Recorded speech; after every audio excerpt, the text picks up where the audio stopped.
this episode, we'll be talking about prana. Prana is a Sanskrit word for life force, and pranayama is a yoga practice of focusing on breathing. Breathing is living, breathing is necessary. And yet, because of the unprecedented pace of change and digital transformation, we are too busy keeping up with the accelerated world, and there are breathwork exercises and guides for busy people like us to calm ourselves down. Has anyone had the experience that we sometimes unconsciously forget to breathe, and when we suddenly breathe in again, we feel so good? Breathing in, we feel the abundance in life. Breathing out, the abundance is in our life. Life is all about breathing in and out. Now you might say, I'm making life sound so easy. The fact is that life is this easy, we are just making it too hard, because we want to make it hard. Sharing a little of my personal story here. Looking back, I was the one who made my life a hard one, and I wanted to make it hard. I wanted to show that I made the effort. I was hanging on to the struggles and hardship to prove that I had done the work, that I was alive. I never knew that I could release it. Whom was I trying to prove to anyway? That I actually made the effort. And what happened next? I had a regular heartbeat. I collapsed. One doctor said my kidney was weak, the other said it's probably my lungs. I tried acupuncture, I tried acupressure, I tried all sorts of therapy. Insomnia was frequent and panic attack was daily. Not only my heart, everything was out of its rhythm. And I said this to the mirror. I worked hard, so I am alive. As you can imagine, even the moment I said this, I laughed at myself. Maybe you can try it too.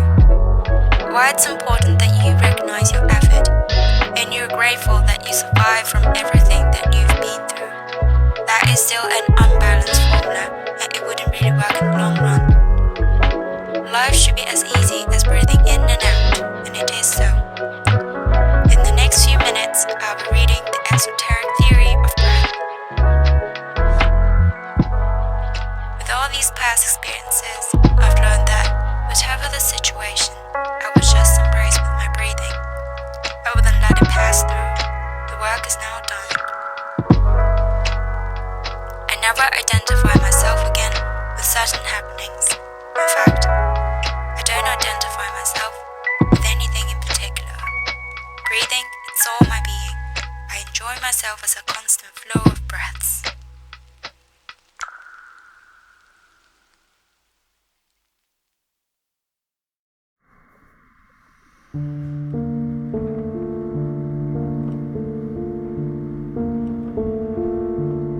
The science of breath, like many other teachings, has its esoteric or inner face, as well as its exoteric or external. The physiological phase may be termed the outer or exoteric side of the subject, and the phase which we will now consider may be termed its esoteric or inner side. Occultists in all ages and lands have always taught, usually secretly to a few followers, that there was to be found in the air a substance or principle from which all activity, vitality, and life was derived. They differed in their terms and names for this force, as well as in the details of the theory, but the main principle was to be found in all occult teachings and philosophies, and has for centuries formed a portion of the teachings of the Oriental yogis. In order to avoid misconceptions arising from the various theories regarding this great principle, which theories are usually attached to some name given to the principle, we in this work will speak of the principle as prana, the word being the Sanskrit term meaning absolute energy. Many occult authorities teach that the principle which the Hindus term prana is the universal principle of energy or force, and that all energy or force is derived from that principle, or rather, as a particular form of manifestation of that principle. These theories do not concern us in the consideration of the subject matter of this work, and we will therefore confine ourselves to an understanding of prana as a principle of energy exhibited in all living things, which distinguishes them from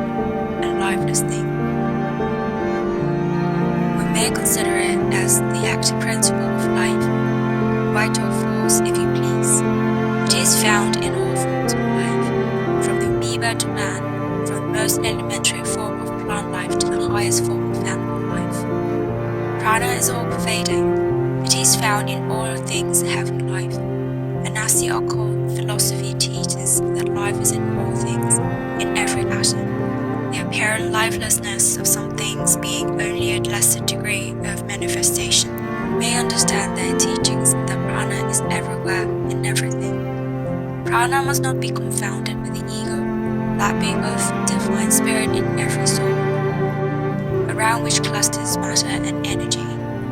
Prana is merely a form of energy used by the ego in its material manifestation. When the ego leaves the body, the prana being no longer under its control, responds only to the orders of the individual atoms or groups of atoms forming the body, and as the body disintegrates and is resolved to its original elements, each atom takes with it sufficient prana to enable it to form new combinations. The unused prana returning to the great universal storehouse from which it came. With the ego in control, cohesion exists and the atoms are held together by the will of the ego. Prana is the name by which we designate a universal principle, which principle is the essence of all motion, force or energy, whether manifesting in gravitation, electricity, the revolution of the planets, and all forms of life, from the highest to the lowest. It may be called the soul, force, and energy in all their forms, and that principle which, operating in a certain way, causes that form of activity which accompanies life. This great principle is in all forms matter, and yet it is not matter. It is in the air, but it is not the air, nor one of its chemical constituents. Animal or plant life breathe in with the air, and yet if the air contained it not, they would die, even though they might be filled with air. It is taken up by the system along with the oxygen, and yet is not the oxygen. The Hebrew writer of the book of Genesis knew the difference between the atmospheric air and the mysterious particles that is not contained within it. He speaks of Neshmet Ruach, which translated means the breath of the spirit of life. In the Hebrew, Neshmet means the ordinary breath of atmospheric air.